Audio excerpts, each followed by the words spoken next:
வணக்கம் நிக்கிதா.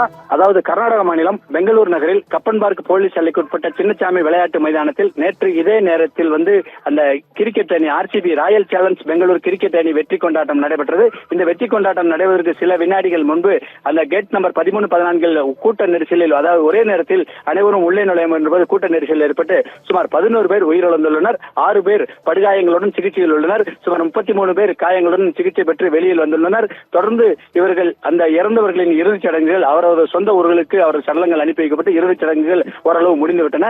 இந்த நிலையில் இன்று பெங்களூர் உயர்நீதிமன்றம் தாமாகவே முன்வந்து வழக்கு பதிவு செய்து எந்த மாதிரி ஒரு பாதுகாப்பு கொடுத்தீர்கள், எந்தெந்த நிகழ்வுகள் நடந்தது, முழுமையான அறிக்கையை கொடுங்கள் என்று வழக்கறிஞர்களுக்கு மற்றும் அரசுக்கும் உத்தரவுகள் இட்டது. உயர் போலீஸ் அதிகாரிகள் மற்றும் வழக்கறிஞர்கள் ஆஜராகி நீதிமன்றத்தின் கேள்விகளுக்கு பதிலளித்தனர். ஒருபுறம் இந்த போன்ற சம்பவம் நடைபெற ஏற்கனவே சாதாரண வழக்காக பதிவு செய்த பெங்களூரு கப்பன் பார்க் போலீசார் தற்போது முதல் தகவல் அறிக்கையில் FIR பதிவு செய்யப்பட்டுள்ளது. இதில் RCB உரிமையாளர் KSCA மற்றும் இந்திய நிர்வாகத்திற்கு எதிராக முதல் தகவல் அறிக்கை, அதாவது FIR பதிவு செய்யப்பட்டுள்ளது. கப்பன் பார்க் காவல் நிலையத்தில் சற்று முன்பு இந்த வழக்கு பதிவு செய்யப்பட்டுள்ளது. அதாவது BNS 195 கீழ் அலட்சியத்தின் கீழ் இருந்ததாக முதல் தகவல் அறிக்கையில் தெரிவிக்கப்பட்டுள்ளது. மேலும் கூடுதல் தகவல்கள் இன்னும் சற்று நேரத்தில் வெளியாகும். இருப்பினும் முதல் தகவல் அறிக்கை பதிவு செய்யப்பட்டு அதற்கான நடவடிக்கைகள் தற்போது பெங்களூர் கப்பன் பார்க் காவல் நிலையத்தில் தொடங்கியுள்ளதுங்க. நிக்கிதா.